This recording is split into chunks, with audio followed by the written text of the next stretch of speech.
one very effective thing that you can do is that you can talk to their mothers, tell them what their kids have been up to. Yeah, they don't like that. Really? Yeah, we had one guy who was like not talking with us at all. He's like, "You got nothing on me," that sort of thing. And so we started talking to his mom. It was Russian, but No way. yeah. Wow, that is okay. That is amazing.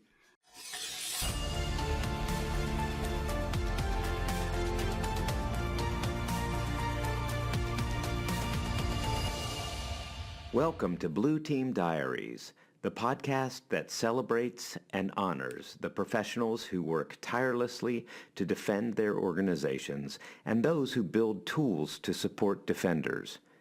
In each episode, host Peter Manev invites his guests to share their stories and experiences in a fun and lighthearted conversation. Blue Team Diaries is sponsored by Stamus Networks, a global provider of network-based threat detection and response solutions. Learn more at stamus-networks.com.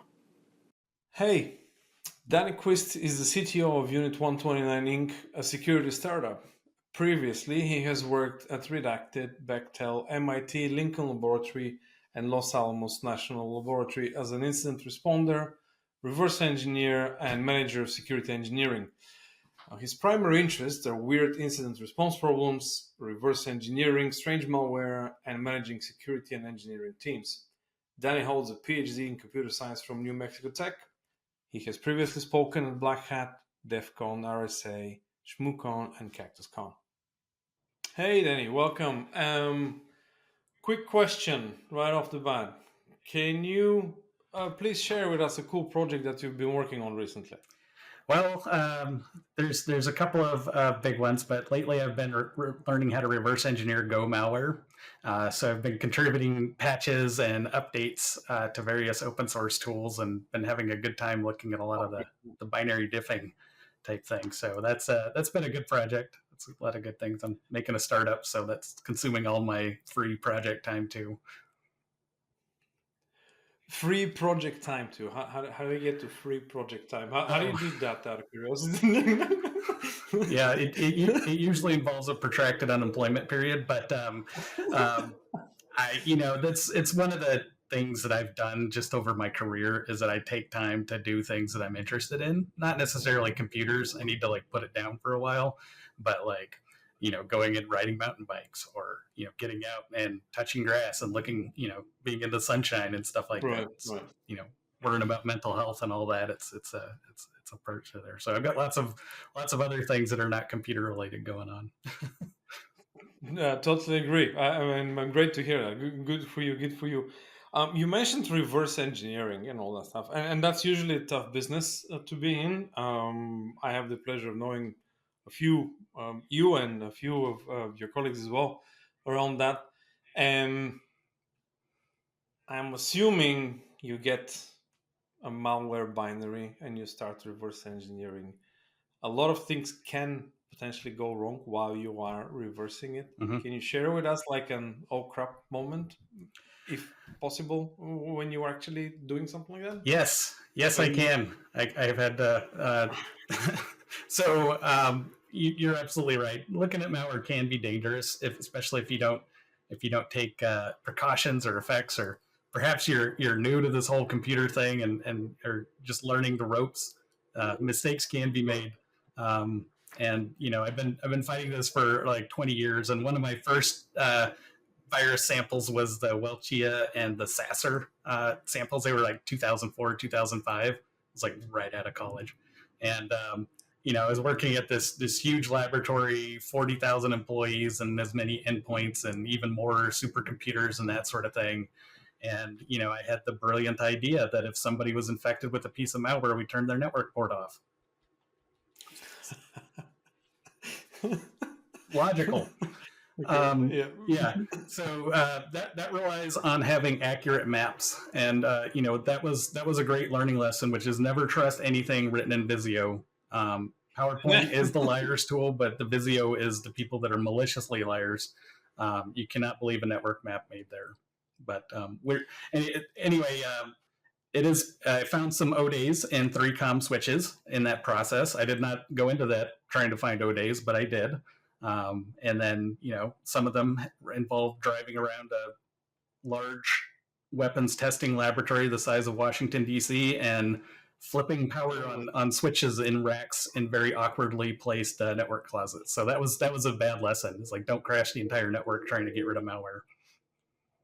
Without exaggeration, on a thing on scale 1 to 10, that so far is like a 10 dinger on my scale that I've heard about the experiences. So yeah, okay. All right. How did you, if it's okay, how did you feel at that point of time? I mean, now when you're looking back at it. Well, when I was young, I remember the first thing I did is I was feeling pretty proud that I figured out a way to, like, just make this problem go away, because the viruses at the time, what they were doing is that before they would try to infect anybody, they would send a ping packet, and that ping packet was just destroying the network. It would cause, like, with all, it was back in the day when everybody on the network was sending a ping at the same time, things got rebooting and routing equipment got really grumpy and stuff like that. So it was just like the entire network was down to begin with.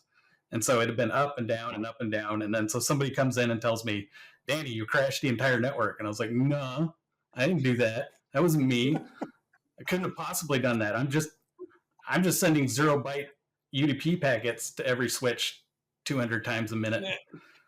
And that was the bug. Is you can't do that. Okay. But after that, it was like, oh, I did this, and then it was like, okay, well, I worked in the network engineering group, so it was like, well, I better get in a truck and go help reboot routers then, because I made this problem. So I did my time until 2 a.m. driving to very weird places, and that was at Los Alamos. Understood. All right. Well, okay. Well, that's a great moment, actually. Thank you very much for being able to share that, actually, live with us. Much appreciated. Okay. I don't know how I would have felt. I don't think I've ever come in close to that experience that you've had. So, I probably would have been scared, without exaggeration. Wait, but you did, like, manage to avoid disaster. You fixed it all up, right? Right. At the end, it was all okay. So, and realistically, the network was barely usable anyway. So, but at the same time, just like my pride is like it's mostly like my sharp denial of it was the hardest part. But it was very good. Like they were like, as far as like a first career mistake, I don't know. It was like, you couldn't have a better, more thing. It was basically like, don't do that again. I was like, oh, thank you for not firing me. So I've done a few myself, for sure. Absolutely. Well, again, I'm curious, because reversing is not an easy task, especially when you're looking at something new that you've never seen before, or something that you got no experience with.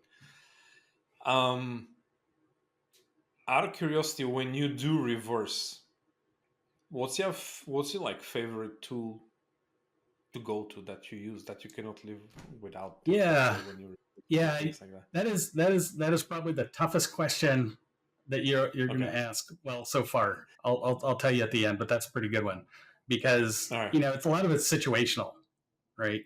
I would say like my automatic detonator and triage tool is the tool that I use every single time, but I don't, it's not like taking a SHA-SUM isn't very sexy.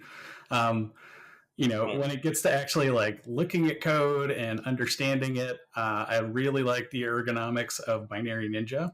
I'm an old IDA Pro guy, got back in the day, but I've gotten a little, they're a little expensive these days. So Binary Ninja is definitely filling that gap pretty well.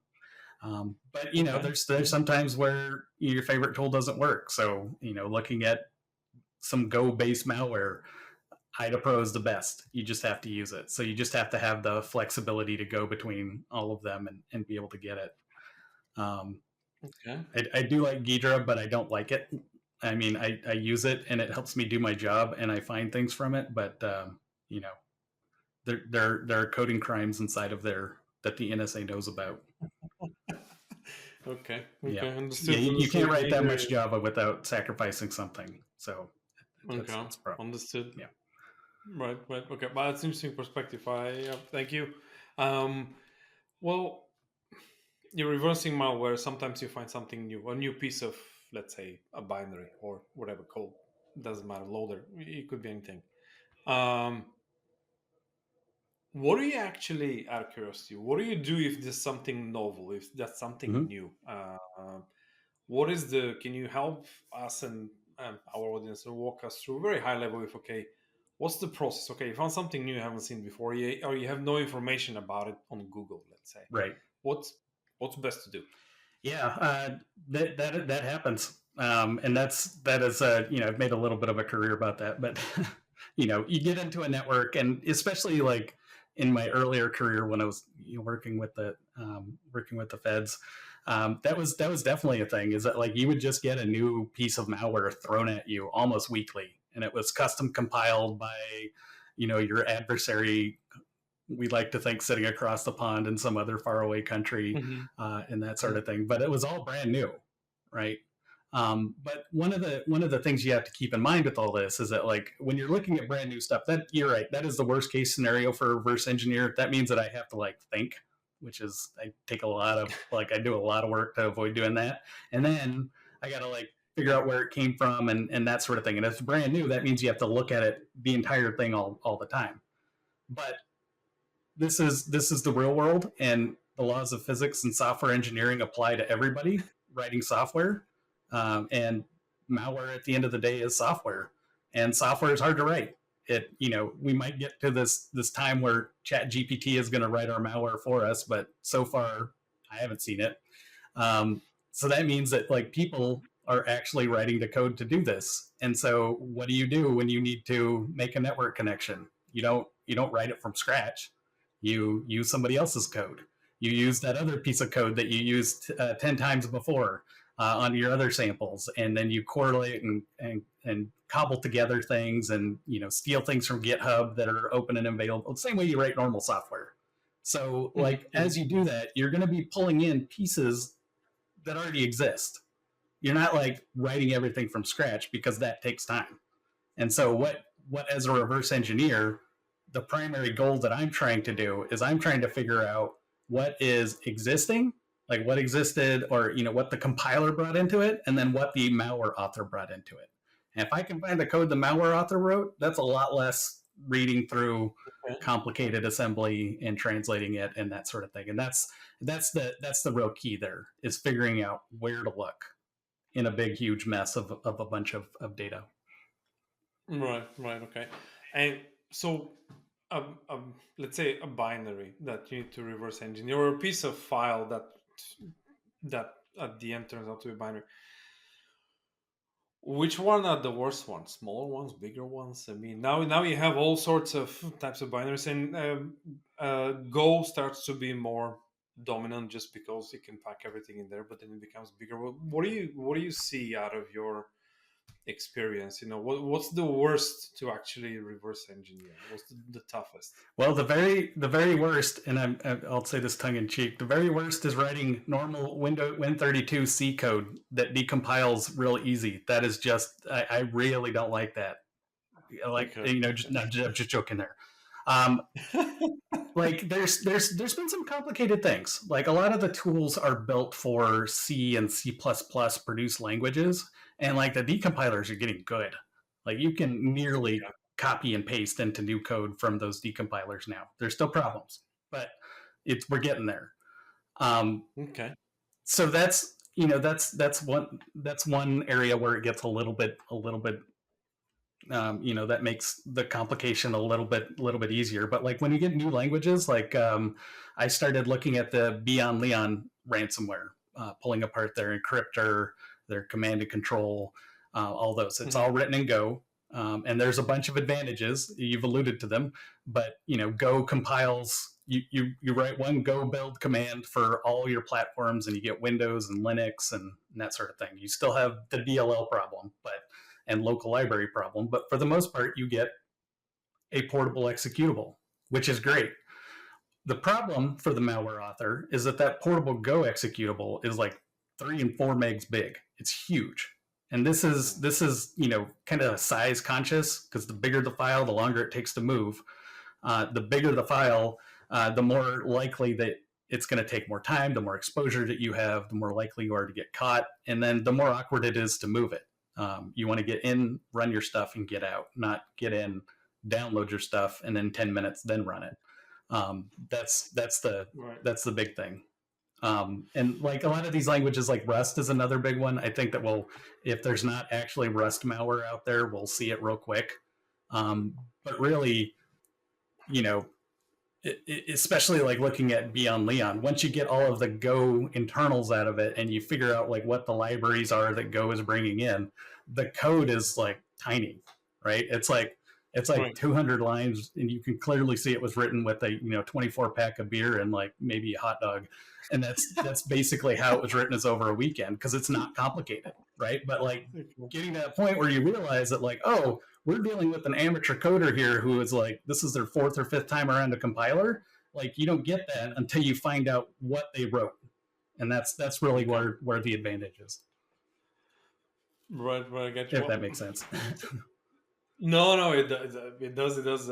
Thank you very much for sharing, at least to me, and I'm sure about the viewers, or the listeners.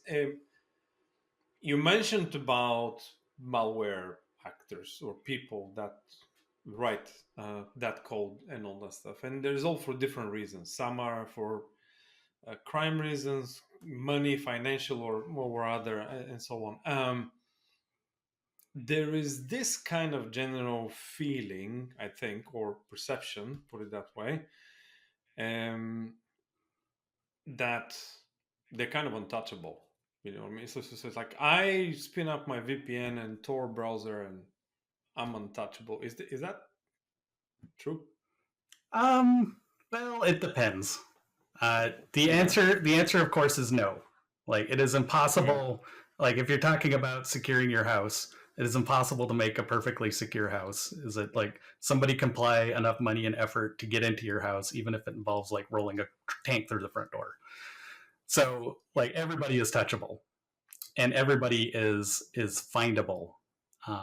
So okay. Just put, like, if we take a minute and put ourselves into the mind of the adversary. Let's say that we're running all these hacks and breaking into a bunch of places. Like, we've got to be 100%. We can fail 0 times. We have to have 100% perfect OPSEC. We cannot reuse keys. We have to do, when we compromise the system, we have to worry about patching it and keeping it up to date and redeploying code and all of that. And then you've got to coordinate customer communications. It's a lot of work. It's not an easy thing to get done. And like, right. You'll see people having the same sorts of scaling problems that we have in network defense, which is, how do you manage all of these systems and keep them all coordinated and act on the intelligence that you get from them?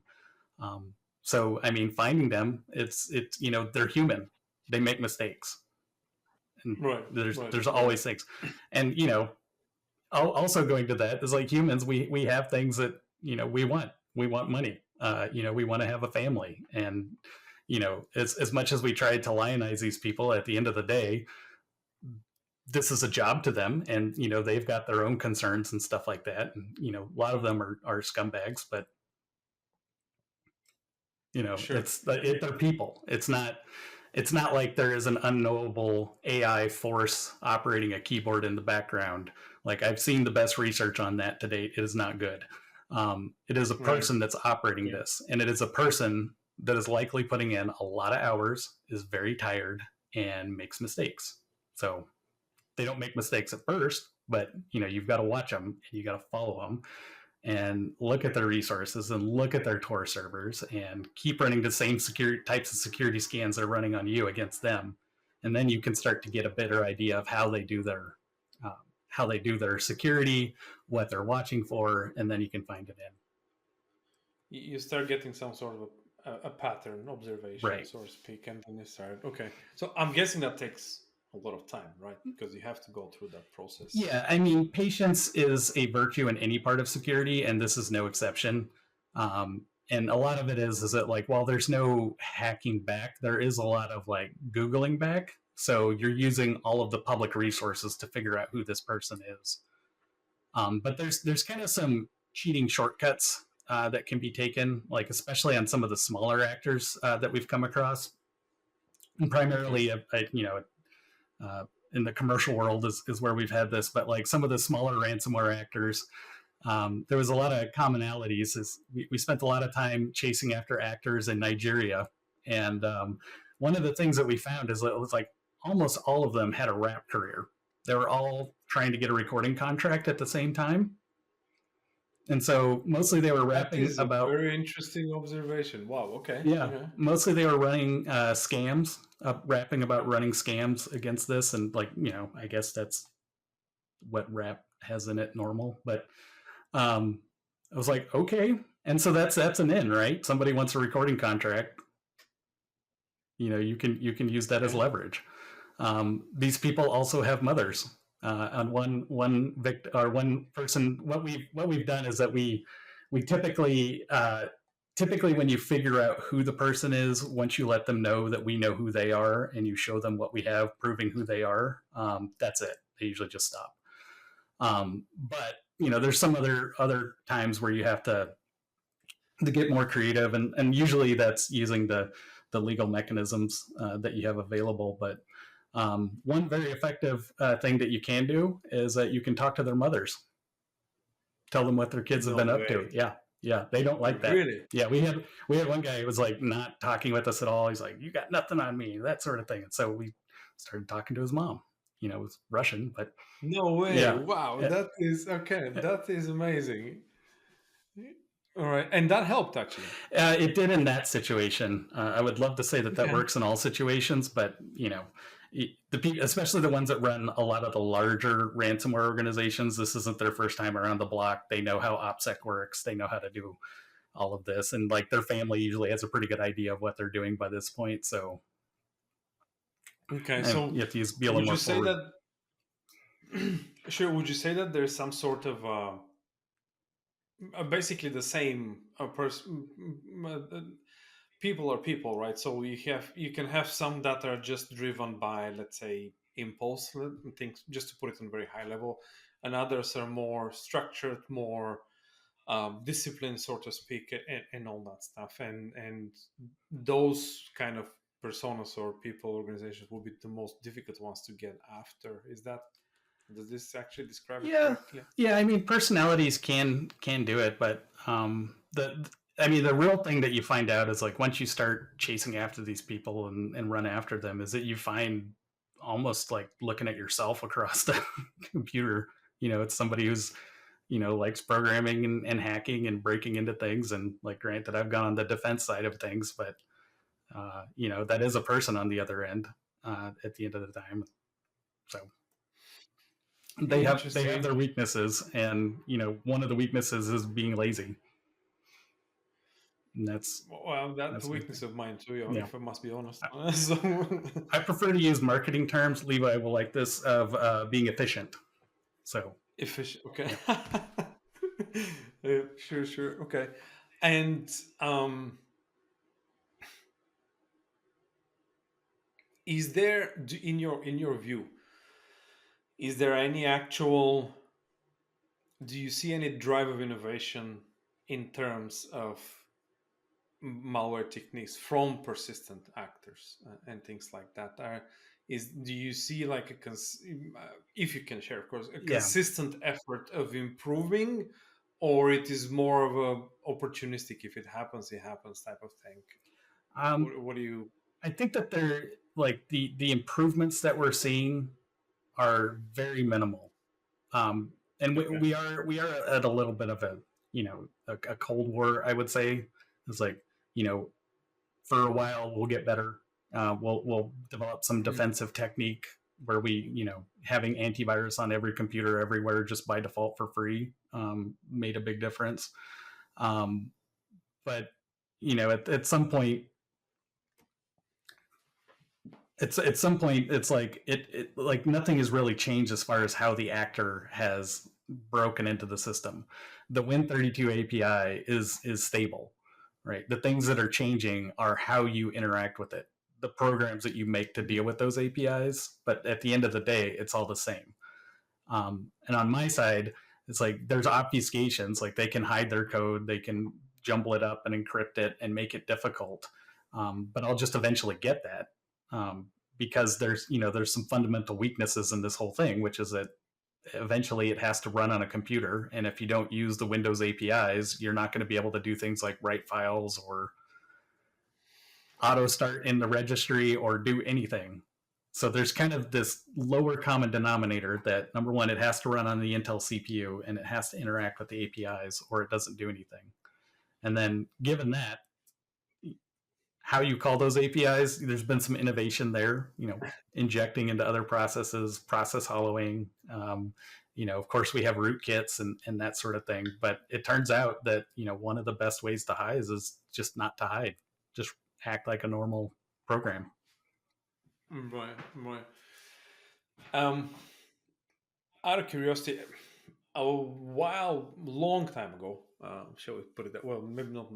We're not that old, right? So maybe not that long time ago, but there used to be cases, and I'm not sure. Maybe now, and that's part of my question. Actually, there used to be cases where actually organizations would get breached so badly, so you would have higher level management joining some shady channels to request to be left alone, to request to be given a bread, because actually otherwise the business will shut down. I mean, there's plenty of examples the last decade past that and all that stuff, like HP Gary and all the similar things. But I personally haven't heard of any similar situations lately.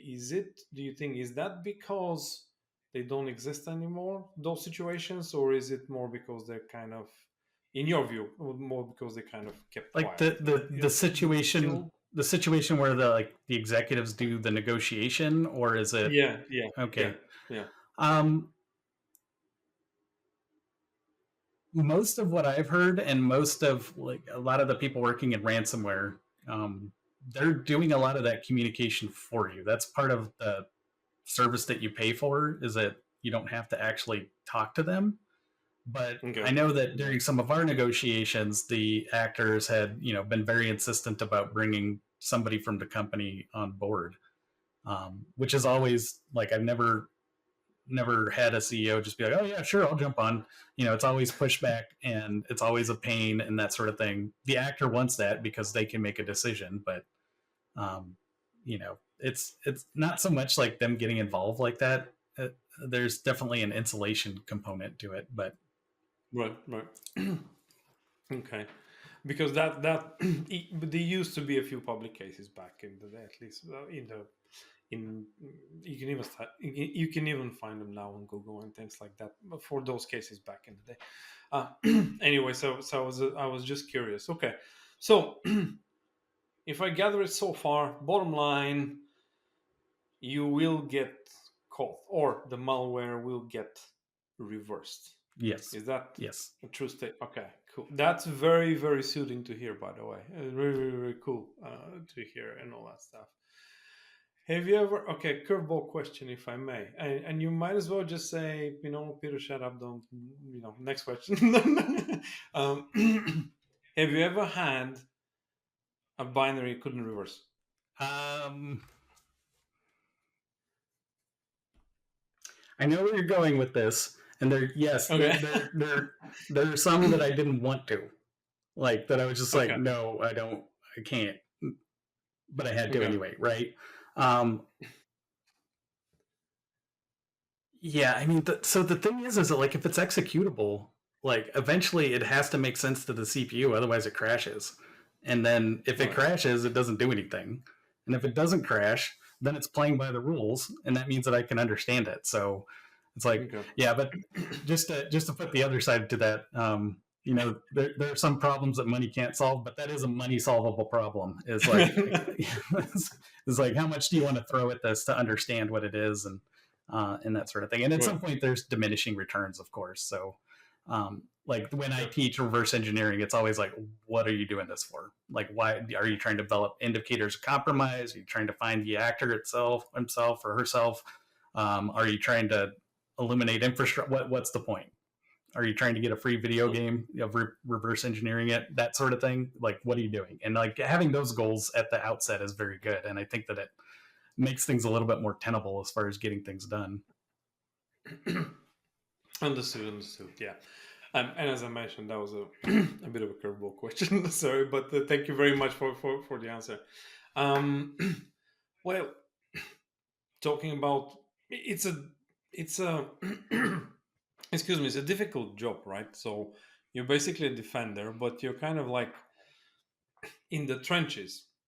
You're reversing stuff. You're basically the first one to see something new and to give, let's say, IOCs or techniques or TTPs to the rest of the defenders or blue team and similar.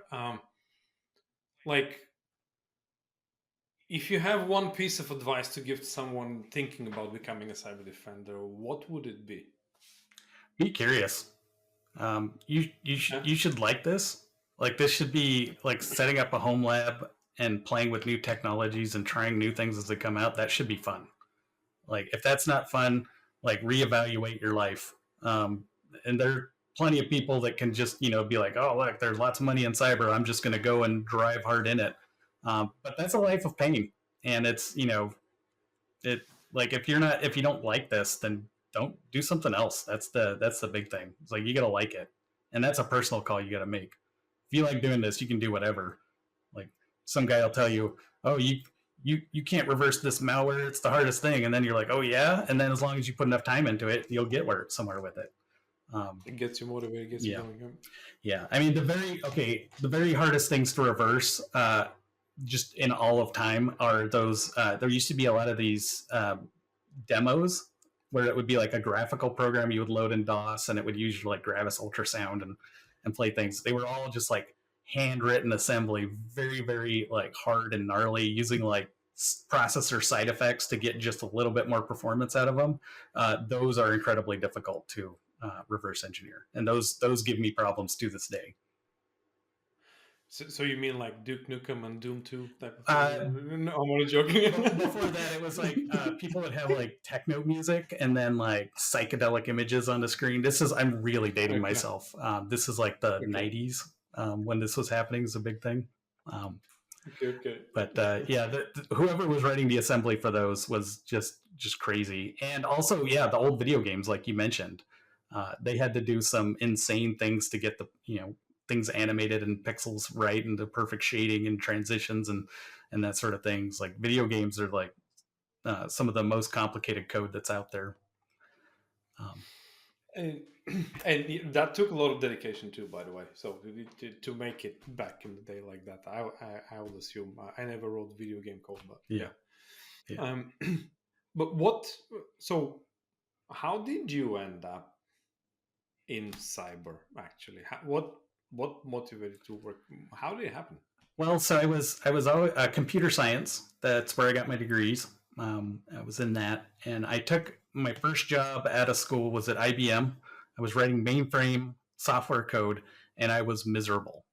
But at the same time, I was watching all of these people get arrested at DEF CON, and all the drama and hijinks and stuff like that happening, and people going out and actually like hacking and having fun. And I was like, wow, wouldn't that be great if that was my career, where it would just be like fun stuff you could do.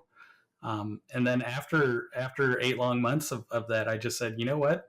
And it was like right around 9/11 too. So I was feeling very like pro-America.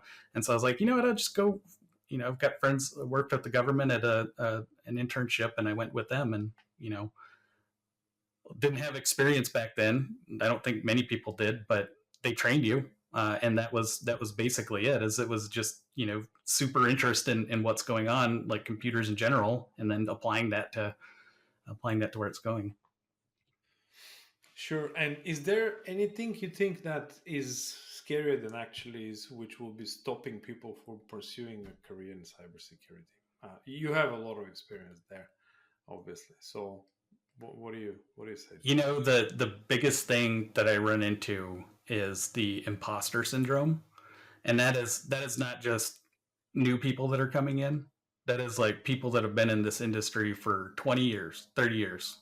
Yesterday, like, I talked to one of the best people I know one of the most technically talented person ever. And, we had a conversation about what imposter syndrome looks like, is where you think that, you're not good enough to be doing this and that sort of thing. That is a very common thing that I think holds a lot of people back. Now there's an important decision point to be made in there. Like sometimes imposter syndrome is a valid feeling. Like I don't really like what I'm doing. That is something you need to pay attention to. But just feeling like you can't take that step or it's too complicated. Just try it. See if it breaks. That's the big thing. See what happens. Cool. Bang the rocks together. Get some sparks. Right. Very awesome advice. Awesome advice. Thank you. I can very easily overstate my welcome, but final question, wrap-up question here. Would you like to give a shout out to any mentors that help you? Anybody that helped you out? Yeah, that is a tough one because there have been some very, very good mentors that I would like to thank profusely, but they are very, very private people. So what I do to thank them is that I take a lot of joy in training other people and building the next generation of people there, and that's what that has been the passion that I try to do, to say thank you to them. But there have been some very fantastic people out there. A lot of genuinely good people in the industry too, especially when you get to the reverse engineering side. Learned quite a bit. Eero Carrera was one of the people that trained me back in the day, and Pedro Mamini. I took their class at Black Hat, and then Halvar Flake, or Thomas Dolian, I guess he goes by now, and Chris Eagle. Those are the people that I watched and learned how to do things from, and eventually got to know and talk to as friends. So it's very, very, very good people. But again, like I'm missing tons of. There's a lot are out there, but sure, understood. And thank you very much for sharing knowledge and some of the people that helped you out. And we also thank those people, because if it wasn't for them, we wouldn't be here either. I think so. You have to appreciate the people before you that laid down the path. Much appreciated. Danny Quist, thank you very much for being on the podcast. Honor and a pleasure. Please keep doing what you're doing, because you're an inspiration as any other blue team cyber defender they're out there. Great. Much appreciated again. Thank you for having me on the show. I had a good conversation. It was fun. Thank you for celebrating and honoring the defenders with Blue Team Diaries. You can find this and all our previous episodes on Spotify, Google Podcasts, Apple Podcasts, and YouTube. If you're interested in learning more about our sponsor, Stamus Networks, please visit stamus-networks.com.